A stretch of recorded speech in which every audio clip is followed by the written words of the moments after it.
नमस्कार, मैं डॉक्टर चंद्र प्रकाश घारू।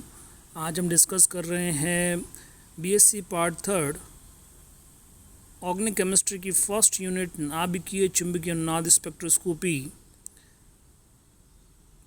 इस पिछली क्लास में हमने डिस्कस किया था युग्मन स्थिरांक और स्पिन स्प्लिटिंग के बारे में हमने बात की थी।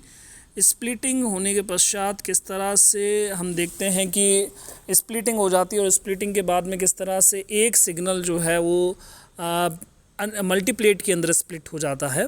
उसी को कंटिन्यू करते हुए हमने लास्ट टॉपिक जो डिस्कस कर रहे थे इथेनॉल के अंदर हमने देखा था कि दो तरह की परिस्थितियों में भिन्न भिन्न प्रकार के एनएमआर स्पेक्ट्रा प्राप्त होता है। तो इसमें हमने इथेनॉल, प्योर इथेनॉल की यदि हम बात करें तो प्योर इथेनॉल के अंदर मिथाइल प्रोटोन जो है, मैथिल प्रोटोनों का जो सिग्नल है वो दो प्रोटोनों के कारण स्प्लिट होता है, दो मैथिलीन प्रोटोनों के कारण स्प्लिट होता है।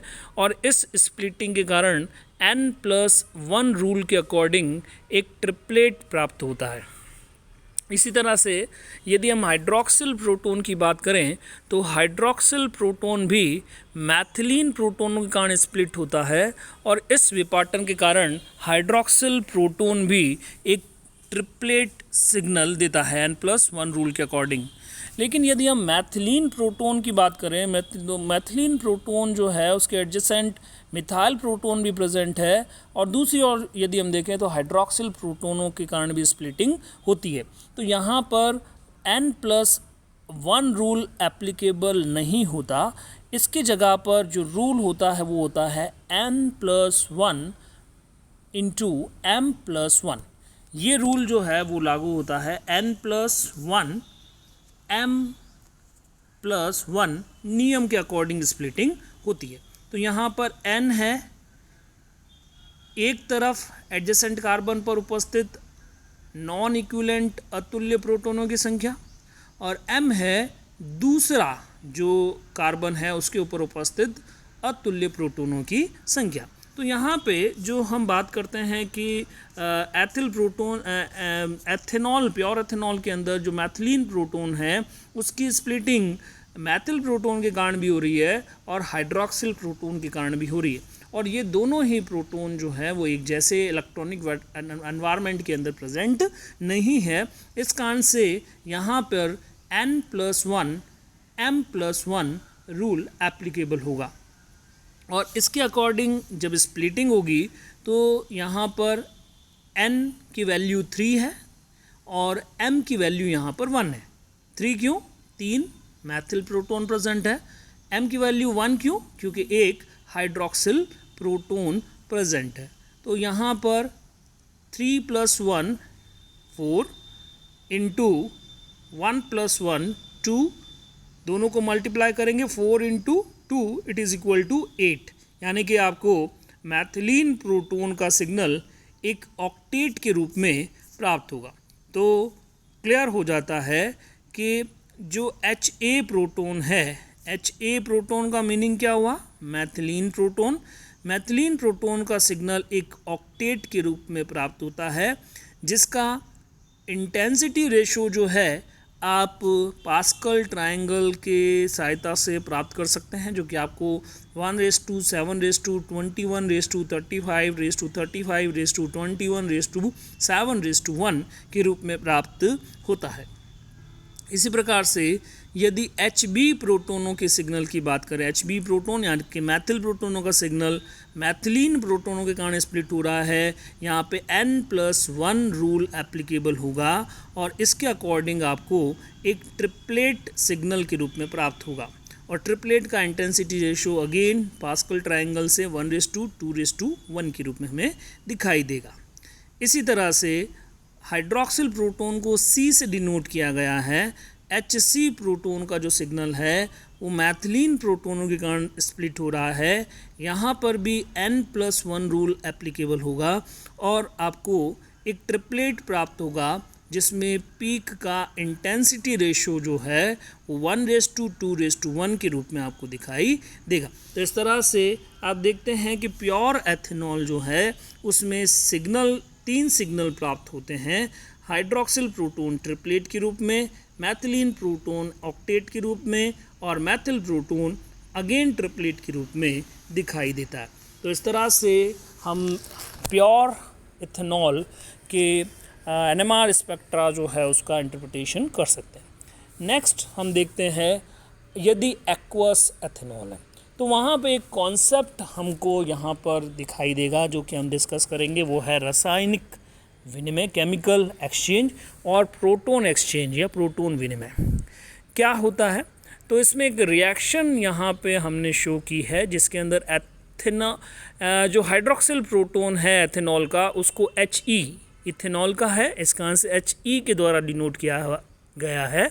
और दूसरा क्योंकि एक्वस मीडियम है यानी कि एथेनॉल के साथ ही साथ वाटर भी प्रेजेंट है, तो यहाँ पे रिएक्शन जो शो कर रखी है, इस रिएक्शन के अंदर आप देखेंगे कि HW प्रोटोन ऑफ वाटर इस तरह से डिनोट कर रखा है। और इस रिएक्शन के अंदर हम देखते हैं कि एक रिएक्शन होती है और इस रिएक्शन के थ्रू आप देखेंगे कि आपको प्रोडक्ट के रूप में जो इथेनॉलिक प्रोटोन है वो वाटर के प्रोटोन के द्वारा रिप्लेस हो गया है। तो ये प्रोटोन एक्सचेंज रिएक्शन या केमिकल एक्सचेंज रिएक्शन इसको हम कहेंगे। और ये रिएक्शन बहुत ज़्यादा फास्ट रिएक्शन है। प्रोटोन, इथेनॉलिक प्रोटोन और वाटर प्रोटोन के बीच में प्रोटोन एक्सचेंज रिएक्शन इतनी फास्ट होती है जो कि NMR स्पेक्ट्रा जो है इतना ज़्यादा सेंसिटिव नहीं होता, इस प्रोटोन एक्सचेंज को वो ऑब्ज़र्व नहीं कर पाता या उसकी सेंसिटिविटी इसको डिटेक्ट नहीं कर पाती।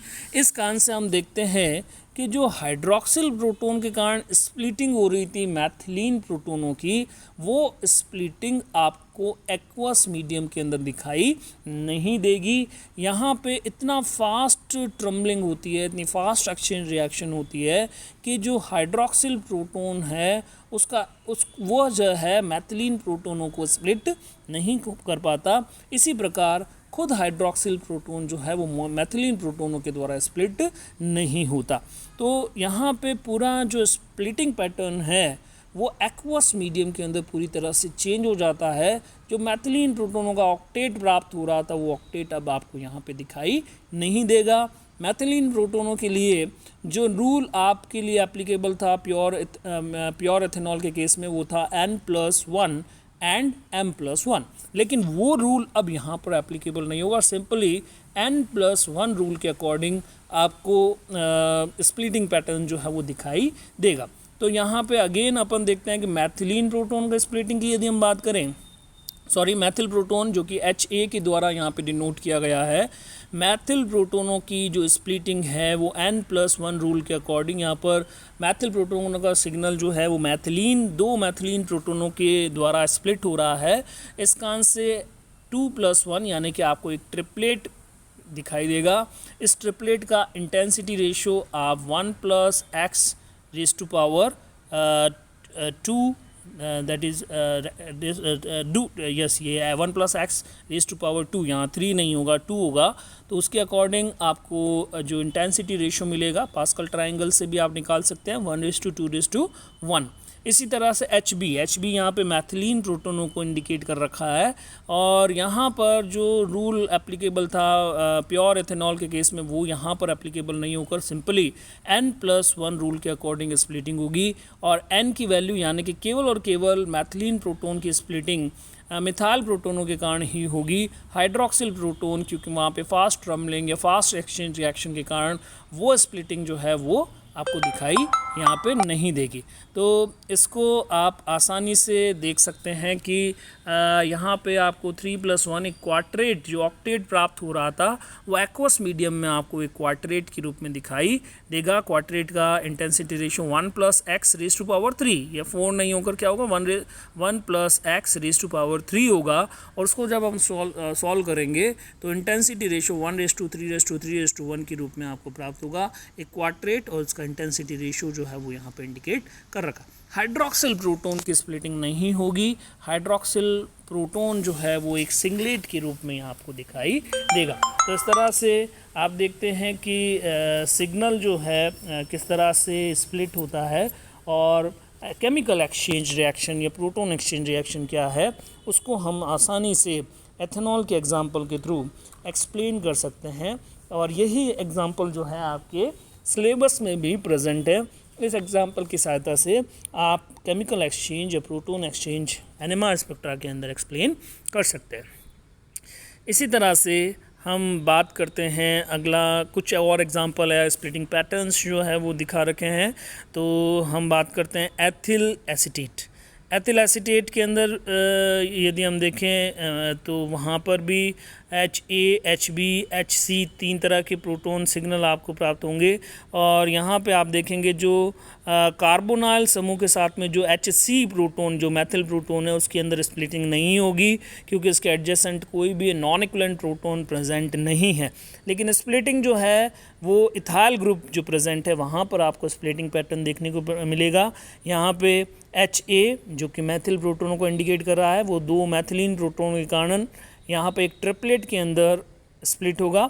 इसी तरह से CS2 यानी कि मैथिलीन प्रोटोनों की सिग्नल जो है वो मैथिल प्रोटोनों के कारण स्प्लिट होगा। 3 मैथिल प्रोटोन होने के कारण मैथिलीन प्रोटोनों का जो सिग्नल है वो आपको एक क्वार्टेट के रूप में दिखाई देगा। तो इस तरह से आप देखते हैं कि इथाइल एसीटेट के अंदर स्प्लिटिंग पैटर्न जो है वो हम देख सकते हैं।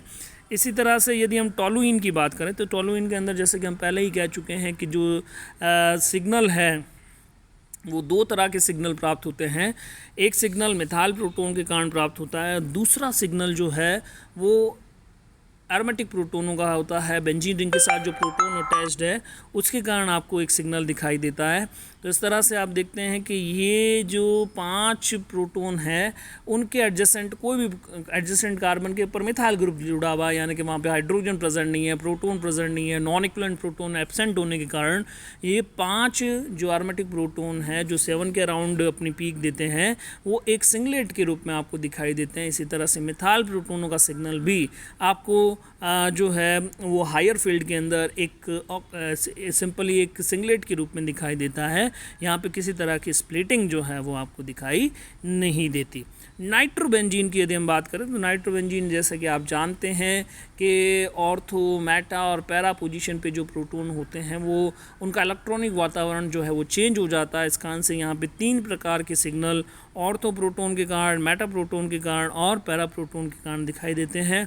और इनके अंदर जो स्प्लिटिंग तो होती है लेकिन स्प्लिटेड सिग्नल जो है वो बहुत करीब होने के कारण आपको एक कॉम्प्लिकेटेड स्पेक्ट्रल पैटर्न जो है वो नाइट्रोबेंजीन के अंदर या एरोमेटिक सिस्टम के अंदर आपको देखने को मिलता है। जब कभी भी ऑर्थो, मेटा और पैरा जो प्रोटॉन है वो जब सिग्नल देते हैं तो उस कंडीशन के अंदर या स्प्लिटिंग पैटर्न वहाँ पर जब दिखाई देता है तो उस कंडीशन के अंदर कॉम्प्लिकेटेड स्पेक्ट्रा आपको प्राप्त होता है बहुत ज़्यादा नज़दीक, क्योंकि वहाँ पर स्पेक्ट्रल पीक आपको दिखाई देती है तो मर्ज हो जाती है और स्पेक्ट्रा जो है वो कॉम्प्लिकेटेड हो जाता है। तो ये नाइट्रोबेंजीन का स्पेक्ट्रा जो है वो इजीली हम यहाँ पे डिस्कस कर सकते हैं। इसी तरह से यदि हम क्यूमीन की बात करें जहाँ पर कि आइसोप्रोपाल ग्रुप जो है that is present on benzene ring, तो इसको भी यदि हमें डिस्कस करना है तो ये यहाँ पे हम देखते हैं कि आइसोप्रोपाल ग्रुप जो प्रेजेंट है, जो एरोमेटिक रिंग के जो प्रोटॉन है वो मिलकर एक सिग्नल देते हैं। इसी तरह से आइसोप्रोपाल ग्रुप के अंदर CH के साथ जो दो मिथाइल ग्रुप अटैच्ड है, ये 2 मिथाइल ग्रुप भी मिलकर जो है एक सिग्नल देते हैं। और एक सिग्नल जो है आपको CH ग्रुप के कारण, CH प्रोटॉन के कारण आपको प्राप्त होता है। तो इस तरह से हम देखते हैं कि जो एरोमेटिक कार्बन है या एरोमेटिक कार्बन से जुड़े हुए जो प्रोटॉन है या एरोमेटिक रिंग के साथ जो प्रोटॉन अटैच्ड है वो मिलकर एक सिग्नल दे रहे हैं और उनकी स्प्लिटिंग नहीं हो रही है क्योंकि उसके एडजेसेंट जहाँ पर कि आइसोप्रोपाल ग्रुप प्रेजेंट है वहाँ पर कोई प्रोटॉन प्रेजेंट नहीं होने के कारण यहाँ पे आपको केवल एक सिंगलेट के रूप में पीक दिखाई देती है। लेकिन यदि हम बात करें मिथाइल प्रोटोनों का सिग्नल CH प्रोटॉन के कारण स्प्लिट हो रहा है, इस कारण से वो एक डबलेट के रूप में यानी कि 6 प्रोटॉनों का जो सिग्नल है वो एक डबलेट के रूप में दिखाई देता है। और इसी तरह से CH प्रोटॉन का जो सिग्नल अगर हम बात करें तो N+1 रूल के अकॉर्डिंग 6+1 दैट इज़ 7 यानी कि एक सेप्टेट के रूप में आपको स्पेक्ट्रा यहाँ पर स्पेक्ट्रा जो है वो दिखाई देगा। तो ये जो है HB प्रोटॉन जो है उसको हम देख सकते हैं कि किस तरह से डबलेट प्राप्त हो रहा है या सेप्टेट प्राप्त हो रहा है, उसको आप आसानी से जो है स्प्लिटिंग पैटर्न के थ्रू आप आसानी से इसको देख सकते हैं। फिर बात अगेन इथाइल एसीटेट की, जो हम डिस्कस कर चुके हैं। यहाँ पर मैथिल प्रोटोन का एक सिंगलेट प्राप्त होगा, CH2 प्रोटोन का एक क्वार्टेट प्राप्त होगा और CH3 प्रोटोन जो कि HC को डिनोट कर रहा है वो एक ट्रिपलेट के रूप में आपको दिखाई देगा। तो ये स्प्लिटिंग पैटर्न जो है उसको हमने डिस्कस किया और ये कुछ एग्जांपल्स जो आपके सिलेबस में हैं उसको वन बाय वन हम डिस्कस करेंगे। Thank you very much.